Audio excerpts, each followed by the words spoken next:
अच्छा सर, इसका कोई इलाज है, इसका कोई क्योर है? आपकी क्या राय है इस बारे में, जरा बताएं हमें। क्योर होता है जी, ठीक है, लेकिन वैसा नहीं होता जैसा आप पूछ रहे हैं कि वो होता है कि नहीं। क्योर वो नहीं है। क्योर की डेफिनेशन है, ठीक है। क्योर का मतलब ये है शिफा पा जाना, ठीक है, आराम आ जाना। अब आराम आ जाने का मतलब आपकी नज़रों में और हो सकता है, मेरी नज़रों में और हो सकता है, डॉक्टर्स की नज़रों में और हो सकता है, पेशेंट की नज़रों में बिल्कुल और हो सकता है। तो इसका मतलब है क्योर की डेफिनेशन लिक्विड की तरह चेंज हो रही है, ठीक है। तो हम तो अब बात करेंगे कि एक्चुअल में क्योर है कि नहीं है, ठीक है। तो बिल्कुल है। अब क्योर वो है कौन सा? तो सबसे पहले तो जब पेशेंट है जिसको एंग्जाइटी हो गई है ना, वो जब एक एपिसोड्स में से, एक सिलसिले में से गुजरता है 4-5 महीने, तो उसने 2-4 जगहों पे जाना है। इसके कुछ प्लेटफॉर्म्स बने हैं जिन पे लोगों ने पहुंचना ही पहुंचना है। अब उसमें एक ये है कि साइकेट्रिस्ट के पास जाएंगे, साइकोलॉजिस्ट के पास जाएंगे। लोग बहुत घबराते हैं, हालांकि अब तो बहुत चेंज आ गया, काफ़ी हद तक ये फैशन में भी आ गई बड़े शहरों में।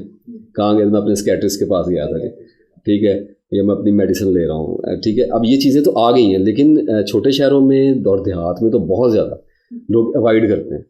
साइकेट्रिस्ट के पास जाने का मतलब ये अनाउंसमेंट है कि आप पागल हो गए हैं। आप नाम ही समझें, आपके घर वाले नाम ही समझें, आपकी सराउंडिंग्स में ये एक शाउट आउट है कि जी ये नफसियाती मरीज हो गया है बंदा, टी ट्रैक हो गया, हिल गया है बंदा, ठीक है।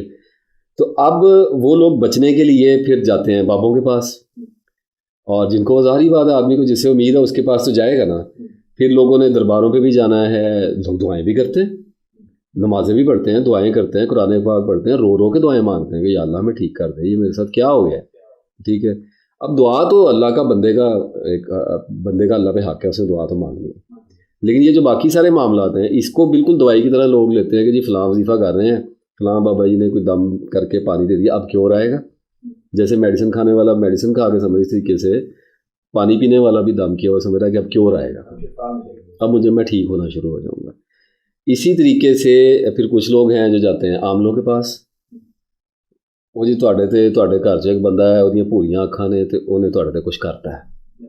स्टोरी स्टार्ट्स, इट बिगिंस कि चलें जी आप करा लें, हिकमत से इलाज करा लें, होम्योपैथी से करा लें, दम दुरूज कर लें, आपका हक है, आप जो मर्जी करें, आराम आता है तो ठीक है, किसी को क्या हर्ज वाली बात है। अगर नहीं आ रहा, जो कि नहीं आता, तो आप जाते हैं डॉक्टर्स के पास। अब डॉक्टर्स दो तरह के बैठे हुए हैं। सबसे पहला चक्कर आपके पास लगना है गैस्ट्रोएंट्रोलॉजिस्ट के पास, मिड द डॉक्टर जी, क्योंकि पेशेंट मानने के लिए तैयार नहीं है कि मेरे यहाँ पे प्रॉब्लम आया है। अभी इसने तो नहीं दर्द की लहरें पैदा करनी, वो अब या यहाँ पे पैदा करेगा या यहाँ पे पैदा करेगा। वो कभी हार्ट की सीनियर करा करू के जब हर तरफ से फारग हो जाएगा, तो डॉक्टर्स उसको पुश करेंगे कि यार आप अपना ना मैदा चेक करा लें, आपको गैस्ट्राइटिस है, एसिडिटी है, आपको कोई इस किस्म के मसले मसाइल हैं।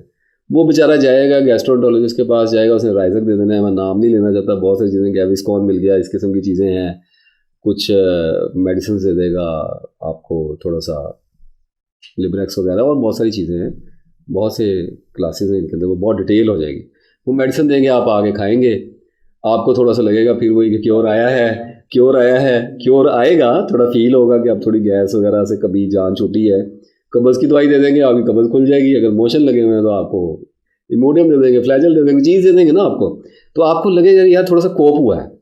मसला वही है, हफ्ते बाद आपने फिर एक नई कहानी में चले जाना है कि अब ये इधर से हट के तो अब ये इधर आ गया है, ठीक है। अब फिर आप डॉक्टर की तलाश में निकलेंगे, तो एक ना टाइम गुजरता है पेशेंट को एनलाइटेंड होने में। अब एक मखसूस टाइम गुजरेगा, वो देखें, वो मुकद्दर के अंदर लिखा है, किसी ने 6 महीने धक्के खाने हैं, किसी ने 2 महीने खाने हैं, कोई 2-4 साल भी खाता है, कोई सारी ज़िंदगी भी नहीं जाता। कुछ लोग होते हैं जो इन टर्म्स पे आ जाते हैं कि जी यस डॉक्टर ऐसा ऐसा बताते हैं। मैं डॉक्टरों की इस बात की बहुत तारीफ़ करूँगा, मैंने बहुत डॉक्टर्स देखे हैं जो लवाकीन को और मरीज़ को थोड़ा सा समझाने की कोशिश करते, ज़्यादा क्या तो माइंड करते हैं ना लोग, तो वो थोड़ा सा कहते हैं कि बंदा थोड़ा सा टेंशन ले रहा है, आप थोड़ा सा स्कैट्रिस्ट चेक करा लें, वो पेशेंट को कहते हैं वो कुछ भी नहीं हुआ। लेकिन इस टर्म पे आते आते लोगों को बड़ा टाइम लग जाता है। फैमिलियाँ जुड़ी हुई हैं, लोगों की इज्जत के मामलात हैं, कारोबार है, कल्चर है, लोग मजबूत रहना पसंद करते हैं। चले जी, अब एक वक्त आया, माना कि जी हम साइकियाट्रिस्ट के पास पहुंच गए। कोई साइकियाट्रिस्ट ऐसा होता है जो पेशेंट को तसल्ली भी देता है, उसकी बात भी सुनता है, उसके सिम्टम्स सुनता है, क्योंकि एंग्जाइटी का मारा हुआ बंदा तो सबसे पहले चाहता है कि डॉक्टर साहब को अपनी स्टोरी सुनाए। अब डॉक्टर साहब अगर तो उनकी प्रैक्टिस ज़रा कम चल रही है तो थोड़ा बर्दाश्त कर लेंगे।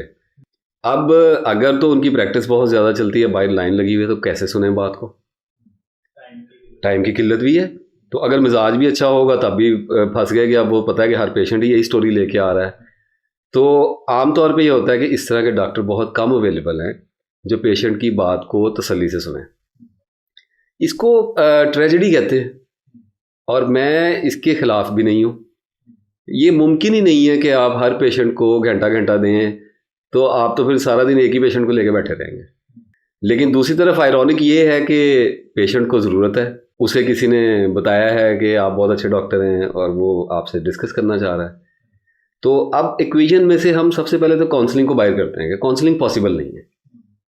तो अब साइकियाट्रिस्ट के पास जब बंदा पहुंचता है तो वो अभी बेचारा शुरू ही होता है बताने के लिए, तो डॉक्टर साहब ने पेन उठाया और वो शुरू कर दिया। और वो उसमें गलत नहीं है, ही नोज़ वेरी वेल कि वो कौन आगे बैठा है, क्या बात कर रहा है। ठीक है, मैं एक डॉक्टर साहब के पास बैठा हुआ था, तो वो हार्ट के सर्जन थे, अलशिफा हॉस्पिटल की बात है।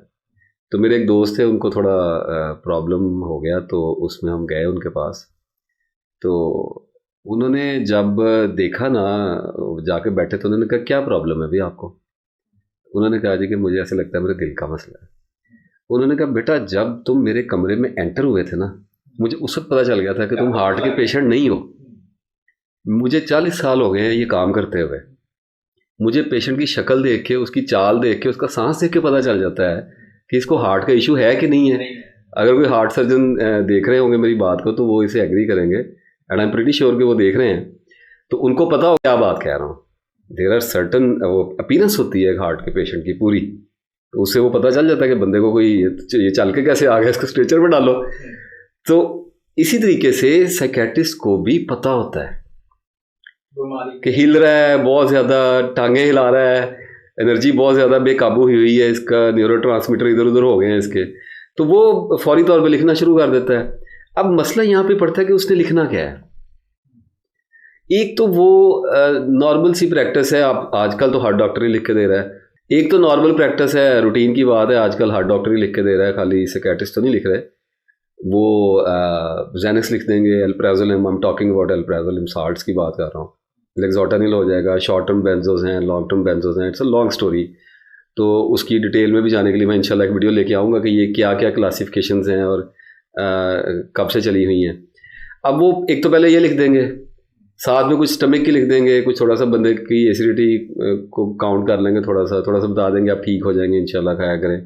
और अगर उनको लगता है कि OCD है, ऑब्सेसिव कंपल्शन डिसऑर्डर हुआ है, जो कि ऑब्वियसली होता है लोगों को, और एंग्जाइटी और स्ट्रेस के बाद जब बंदा डिप्रेशन में जाता है तो OCD is very common stuff. एक ही सोच बार बार पीछे लग जाती है, आदमी के रिपीट होना शुरू हो जाती है, यानी एक क्वेश्चन अगर पकड़ लिया है तो उसके पीछे लग जाते हैं। साइंस तो इसको OCD कहती है, लेकिन इस्लाम में इसको जुनून कहा गया है। हर बंदे को ही है, हर बंदे को ज़िंदगी में किसी ना किसी वक्त कोई ना कोई जुनून, 1 2 3 4 जुनून या एक जुनून रहता ही है। लेकिन जब ये बहुत ज़्यादा इरप्ट हो जाता है तो फिर ये OCD के तौर पर डायग्नोस हो जाता है।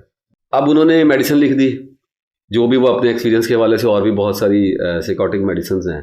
तो अभी तो इस वीडियो के अंदर तो बात हम करेंगे, क्योंकि मुझे लग रहा है कि इसकी एपिसोड्स ही बहुत सारी बन जानी हैं।